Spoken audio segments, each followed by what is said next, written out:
नव्या होतवानी आहे। मां 10 साले जो आहियां। अॼु मां तव्हांखे हिकु सिंधी आखाणी ॿुधाईंदमि, हाथी ऐं कीली। हीअ पुराणे ज़माने जी ॻाल्हि आहे। हिकु ॾींहुं हिकु हाथीअ जो पेर हिकु कीलीअ मथां अची वियो।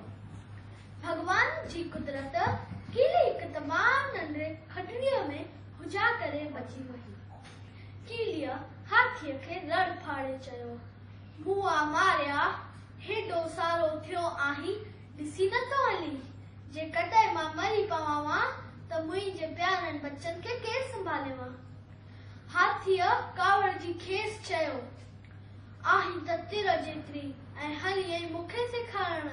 हीअं चई हाथी पंहिंजी सूंड सां कीली खे एॾी त फुक ॾिनी कि कीली वेचारी हवा में उॾामंदी हाथीअ जे कन में पइजी वई। कीलीअ हाथीअ जे कन में चक पातो।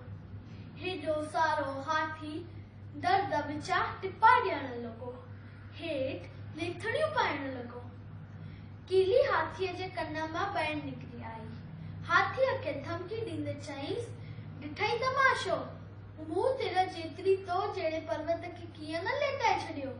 ख़बरदार, अॻिते संभाले हलजांइ, हिन दफ़े तोखे छॾे थी ॾियां। वॾा ॻाल्हि कंदा आहिनि।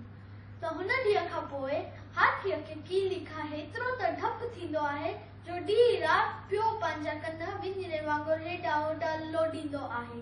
खेसि डपु लॻंदो आहे कि मथां वरी न कीली कन में पइजी वञे। ॿारओ, कंहिंखे बि वॾाई न करणी खपे।